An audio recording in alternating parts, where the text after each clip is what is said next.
Alhamdulillah, wassalatu wassalamu ala rasulillah, wa ala ali sayyidina Muhammad, kama sallaita ala Ibrahim wa ala ali Ibrahim innaka Hamidum Majid. Allahumma allimna marashida umurina wa a'idna min shururi anfusina.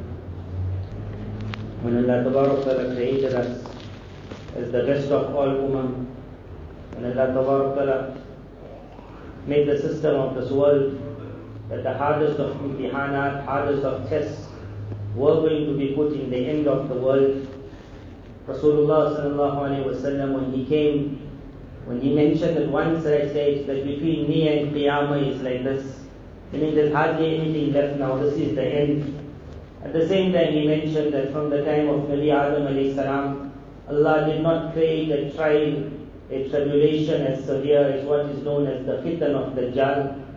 And then he also mentioned that if he has to come out, it will be in my ummah that he is going to come out. Sahaba radiallahu would become worried, especially when they would hear the powers of Dajjal. They would hear from Rasulullah sallallahu alaihi wasallam. The Jews themselves were telling them, they would not call him Dajjal. The Jews would say, when our Savior is coming, when our Master is coming, then so powerful he will be that his head will be in the sky, his legs will be in the ocean. Sahaba radiallahu anh wondered that with such a force, how will the people of Iman manage to fight against it? Rasulullah sallallahu alaihi wasallam, when he saw them, sometimes he would warn them of the Dajjal. But whenever he would see that they're getting scared, and he would explain to them there's nothing to be scared about. He says, if I am around in that era, I will be the one giving the answers. Whatever he will say, I'll reply back. And he said, and if I'm not around, then Allah is there for my ummah. Then Allah is there for my ummah.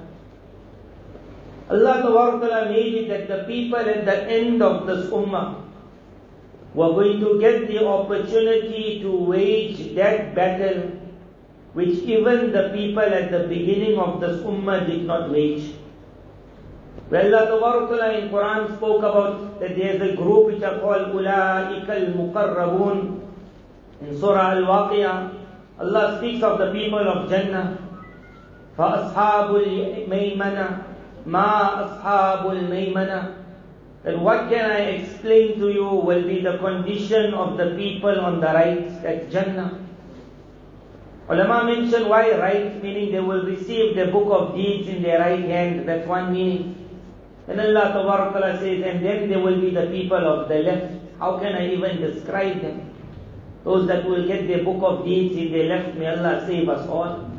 Then Allah Ta'ala said, and then there is was-sabiqun. There is a group that will just be running ahead of all. As-sabiqun, they are indeed the ones who won the match. Ulaa'ikal muqarrabun, if only you can understand how close they will be to Allah. Mufassirin write, and it's something to feel, that this group which is running in front of all the others, when the time comes to get their book of deeds, in which hand they going to get it? They will also get it in the right hand. So they're supposed to be called the people of the right. But they got a different name. One alim wrote so beautifully, they are those graduates who after graduating and getting good marks, the government sends their reports to them.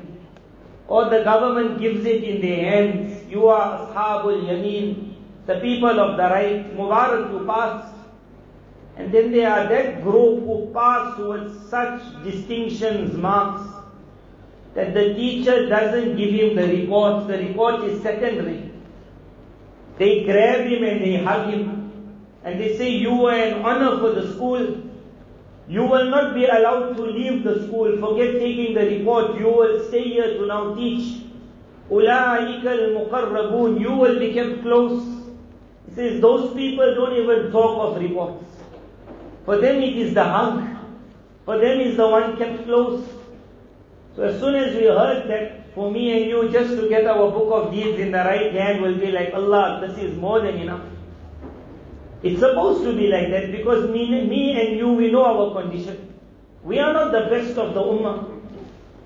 But then Almighty Allah made an indication Well, Allah Tabarak wa Ta'ala said, ثُلَّةٌ مِّنَ الْأَوَّلِينَ, that of this group that is going to be so close to Allah, who won the match, as-sabiqun, as-sabiqun. Allah Tabarak wa Ta'ala said, majority of them were in the first era. First era means those around Rasulullah sallallahu alaihi wasallam. Perhaps those that came in the next of the era of the tabi'in, perhaps of the tabi tabi'in, they were the best of the ummah. Then Allah Tabarak wa Ta'ala said, but وَقَلِيلٌ مِّنَ الْعَاقِلِينَ. Remember, from the people coming at the ending, there will also be a small amount that will be of this group.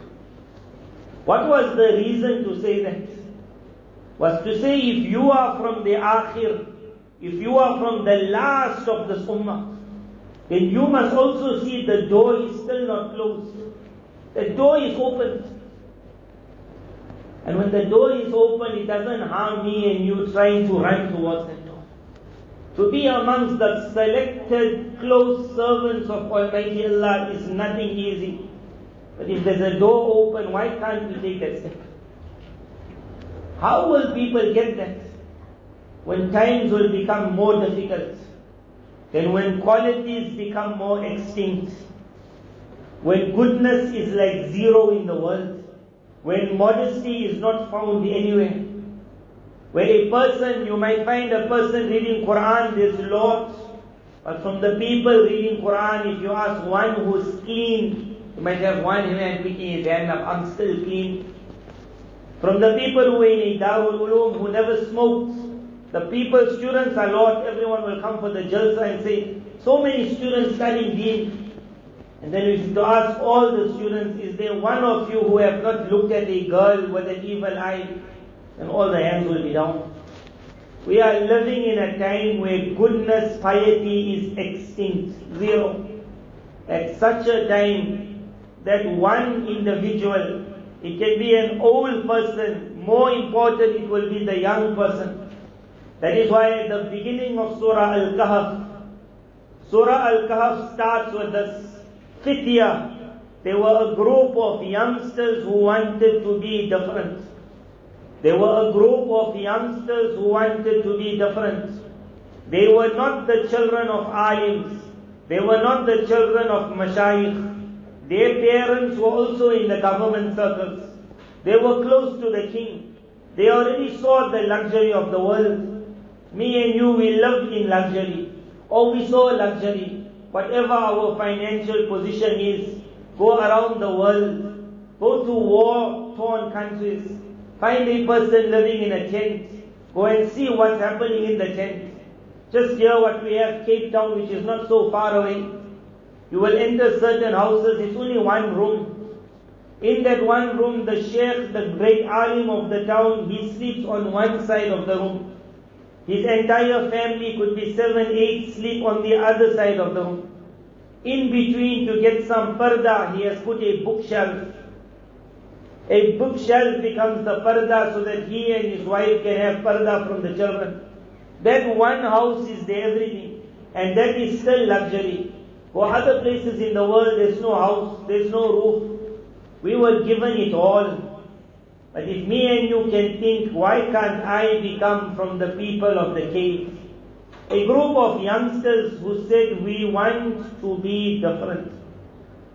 When everyone is going in one direction, I want to just stop and try to walk in the other direction. And everything what happened with this group is what has to happen with the people of the cave. As soon as they said, I want to be different, people told them, why you want to be different? Who said you must be the pious man of the time? Then they were threatened. Then they were told you will be killed. Then they would be told no one has to act pious, be like everyone else. And on everything they said, if we have to behave like the rest, after Allah put inspiration in our hearts, then indeed we are losers. This inspiration comes in all our hearts. There are times that we really feel, I can't carry on how I am. Is this world only to make money? Is this world only to enjoy? Is this world only to get that car, that phone, that girl, that house, and then I die? Then so many have come, they have done it and they're gone. There was a group who had to be different. وَقَلِيلٌ مِّنَ الْآخِرِينَ. On this day of Jummah, I will make the dua, you make the dua. Allah allow me to be from that group.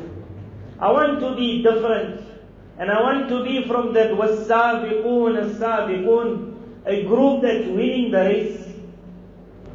So to become of the group, if you are people of the cave, then you will start seeing around me and you a lot of things happening in the world which is not normal for us. Perhaps 100 years ago there was no technology at that time, there was no lights at that time, there was no cars moving, and the world changed. People of that era, if they had to come today, they would be shocked. They knew when night comes, it's night. We enter a time where night comes, it's more brighter than day. We just press a button and the lights are on. You want to go far, a journey very far. One hadith had mentioned a time will come where the journey of the year will become a journey of the month. A journey of the month will be a journey of a week. A journey of a week will be the journey of a day. The journey of a day will be in few seconds. A journey of the day in the past, just to understand, when we speak about Ayuwa Musafir, 3 days journey, a journey of the day was about 20, 25, 30 kilos. But to move 30 kilos will take you the whole day. And me and you entered an era, we say, after going around the corner, so we're around the corner, just about 35 kilos. The word of the narration, we found the era, where the journey of the day will become like just something just burning fast. We entered into what is called the last of the eras. But in the last of the eras, you must be ready also for the biggest of exams. And when an exam comes, then it is not everyone that the examiner allows to answer the final question. Sometimes if the whole paper is easy, and that's what me and you found, we found so many easy questions. Think about our easy questions. We were born with Iman. Perhaps that question, do you recognize your Allah, we were never asked. Because we were born and Adhan was given. Ask that non-Muslim who had to accept Islam, what was that exam question? When he had to be told, do you prefer Allah over your family? Do you prefer Allah over your inheritance? Do you prefer Allah over everyone? Are you ready to live alone and die alone? Are you ready never to see your father, mother, siblings ever again? And that individual had to say, I'm ready. Perhaps we never saw that question. We grow up with Iman. And then perhaps the second question, are you ready to live a life of poverty just so that you could get your Jannah? That question never came in our papers. We never really saw poverty. Are you ready to be hungry one day and get little food the next day just so that you can get paradise? We never saw that question. There were questions the people of the past answered, and they answered well. وَلَقَدْ فَتَنَّ الَّذِينَ مِنْ قَبْلِهِمْ. Allah Tabaraka says, indeed I gave them the exam already. وَلَقَدْ فَتَنَّ الَّذِينَ مِنْ قَبْلِهِمْ. Do you now think أَحَسِبَ النَّاسِ أَن يَقُولُوا آمَنَّا وَهُمْ لَا يُفْتَنُونَ. Do people really think that I just say I believe, and you don't have to answer a question? There will be no question, there will be no exam. وَلَقَدْ فَتَنَّ الَّذِينَ مِنْ قَبْلِهِمْ فَلَيَعْلَمَنَّ اللَّهُ الَّذِينَ صَدَقُوا وَلَيَعْلَمَنَّ الْكَاذِبِينَ. Allah says, indeed I tested everyone. And it became apparent so that Allah will know who was truthful and who's the liar. That question has to come. Perhaps me and you, perhaps in the few years that are now coming in front, perhaps me and you are going to see one question. Perhaps it might not be the easiest question, but the examiner doesn't let everyone write the hardest.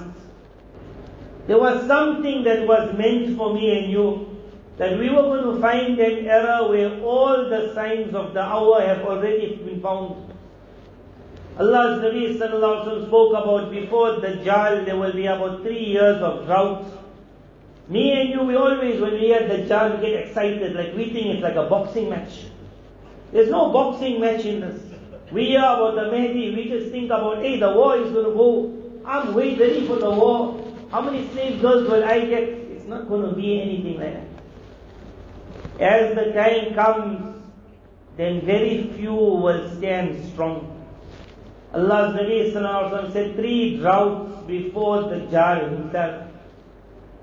Perhaps what we saw, a drought, 3 years of drought. A drought in the past was known as no rain, so no crops.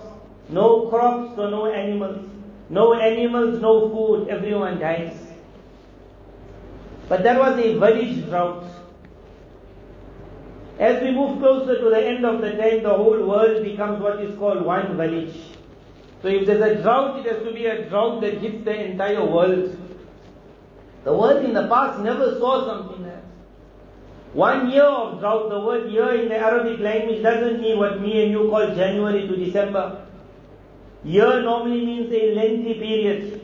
A day means a broad period. Year means longer. Something where you will feel the pain. Who knows if what we saw 1 year of COVID, who knows if this was just one drought from the 3. But if this was one, it means the next is going to be more severe. And the third is going to be more severe. If we could not manage to stand in this one, then you have to worry about number 2 and number 3. After the 3 doesn't come downhill, it's only going uphill. It will go so much uphill that when Isa alayhi salatu wassalam will come at the end of this entire episode, when he will put his hand on the heads of individuals, he will say to them, may you be blessed in your sabr. May you be blessed in your sabr means, I know what you went through for you to reach where you reached. It was not easy.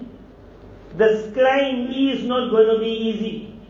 But there will be a group that will manage this climb. وَقَلِيلٌ مِّنَ الْآخِرِينَ. May Allah make us all from that group. Someone has to reach the top. So if all the questions were easy, it should not happen when one question comes difficult, that's when me and you just collapse. How we answered all just to be firm and to draw inspiration from where inspiration has to come, to make the muscle where the muscle has to be grown, instead of just collapsing. What I wanted to speak about today was the first inspiration. We know we are entering an era which is called the burst of the Dajjal.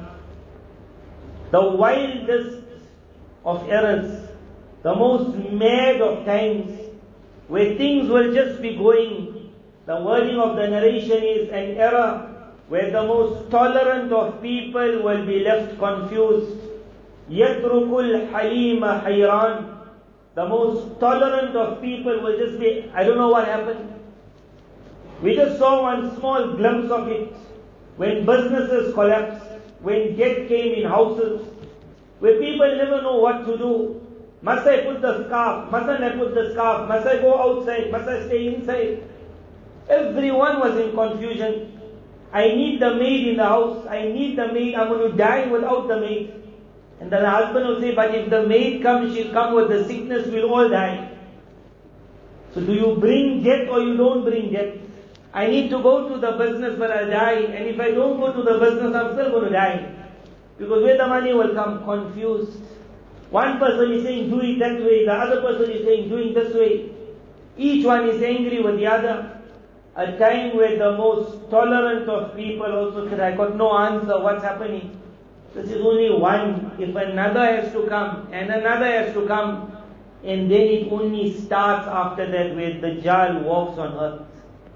When he's going to walk, there won't be time perhaps for that. Perhaps tonight, inshallah, we will discuss. When he walks on the earth, what will be the condition? What to look out for and what not to think about. Many people who saw cartoons or who saw movies, perhaps a certain thought came in their mind of something called the Dajjal. So they're waiting for that. One monster jumping up and down. I'll see a very ugly face. The young child will say, Daddy, Daddy, the Dajjal, let's run. So when you're waiting for something and something else happens, and you get bit from the hole you were never expecting the snake to be in. To understand what's coming in the future, to understand what we are going to see in these few years, COVID, whatever people want to say, now it's over. May Allah make it that it's over. But the repercussions of COVID is now going to start. And we will see it. And perhaps you will link it, perhaps you won't link it. When World War I came and World War II came, the world saw the war. They saw the bombs. They saw the mighty Ottoman Empire torn into pieces. Everyone cried. Everyone cried. And then it came that the war is finally over. Millions and millions died. Their number is 50 million, but who counted we don't even know. But whoever died in those battles of World War I and World War II, the majority were the Muslim army. Although European history doesn't want to show it, the main purpose of those wars was the Ottoman Empire. It was after that war that the whole world changed. It changed so fast that people were wondering, how did this happen? The Arab lands were cut into pieces. They were divided amongst European powers. No one to stand up. Egypt was a Muslim land. No longer was it a Muslim land. Turkey was the center of the Khilafat. Suddenly Turkey became the enemy of Islam. Everything went haywire. It left the most tolerant confused. After COVID, we have to be ready for new world, new laws, and so fast they will come that the one who doesn't see the flood coming will also just get blown away. But it will not come as a force, it will not come as a bar. It will come with such an attraction that many will run towards it. And that's why this bayan was, that after death, which was put in front as a fear, you're going to die.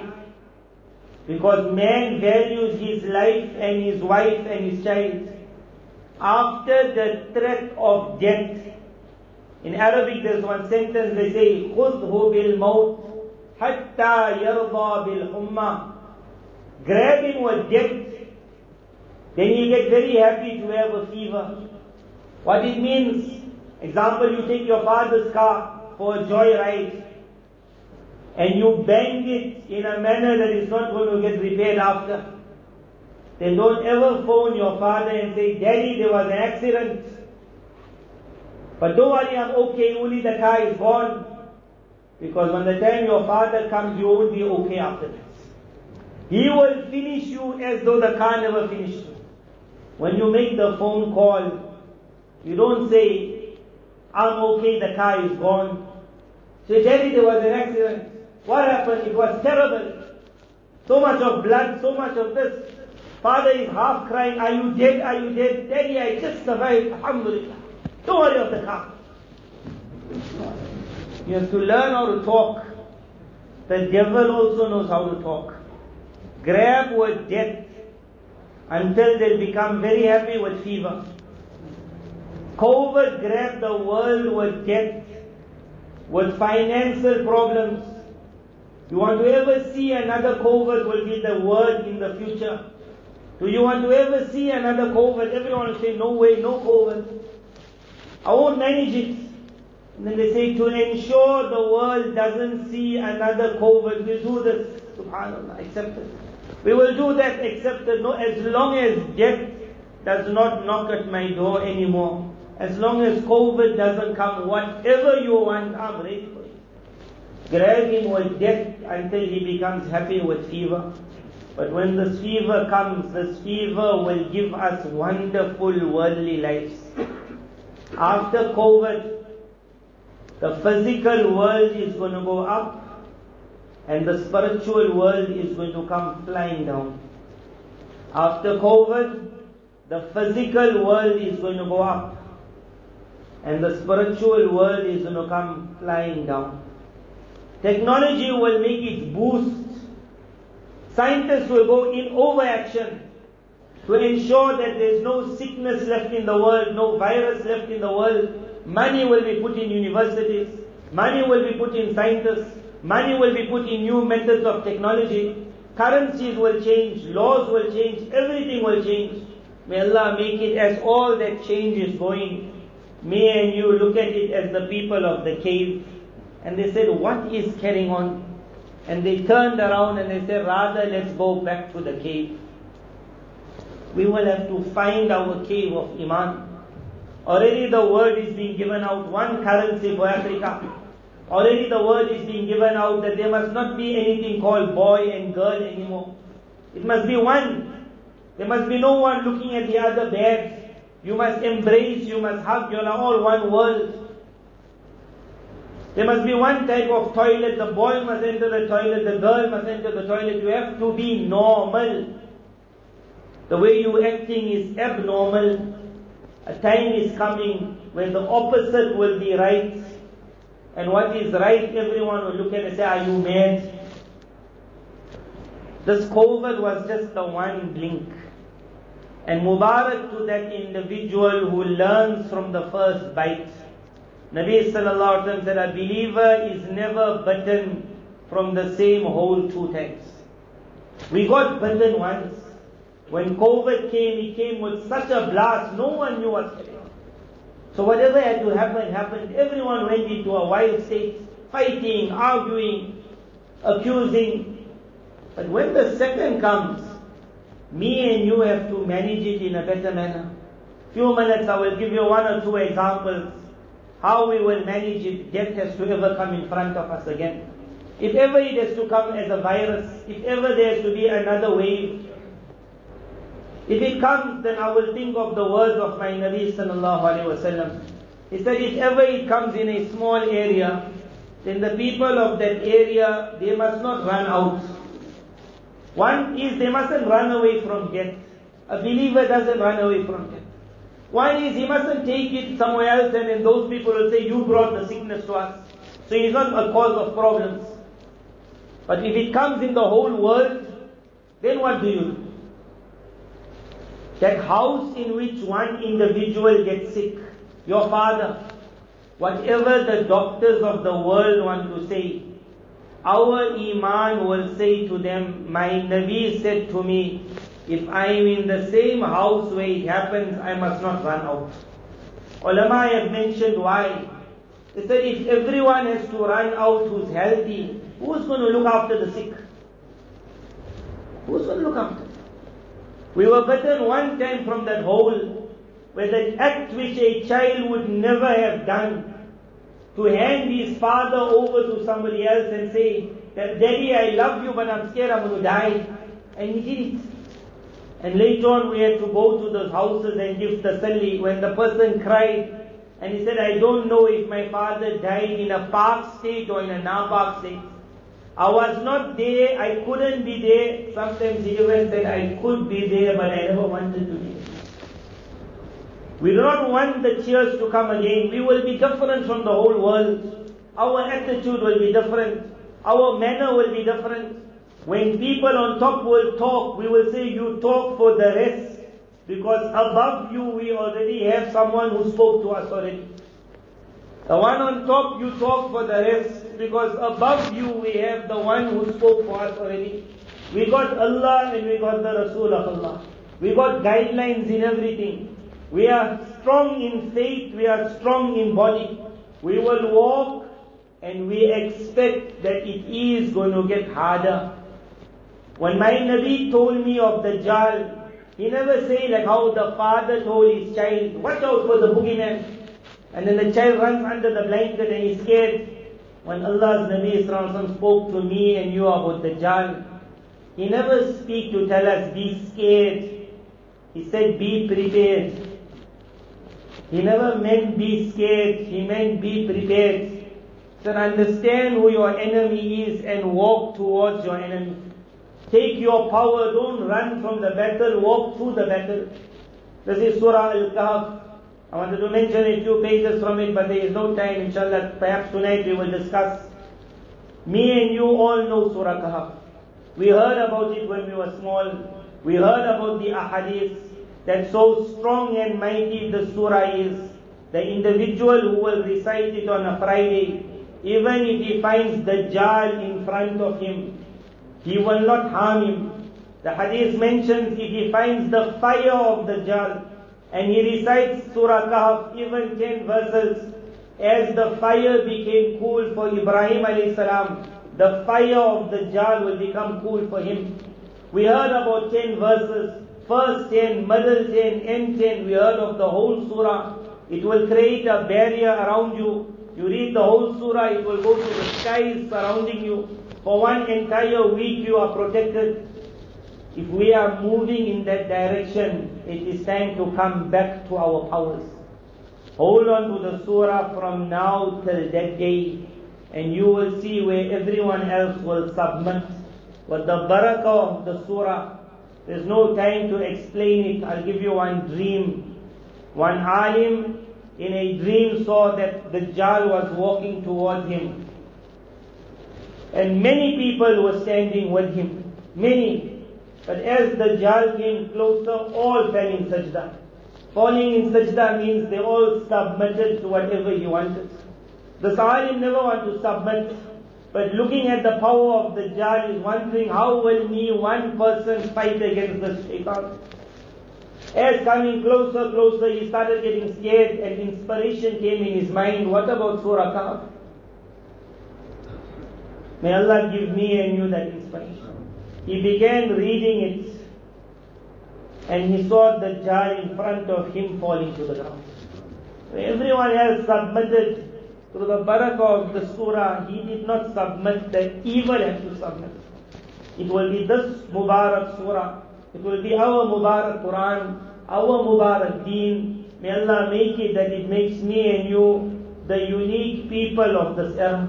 وَقَلِيلٌ مِّنَ الْعَاقِرِينَ. There will be a few at the ending who will be unique. May Allah make us all amongst that few. وَآخِرُ دَعْوَانَا الْحَمْدُ لِلَّهِ.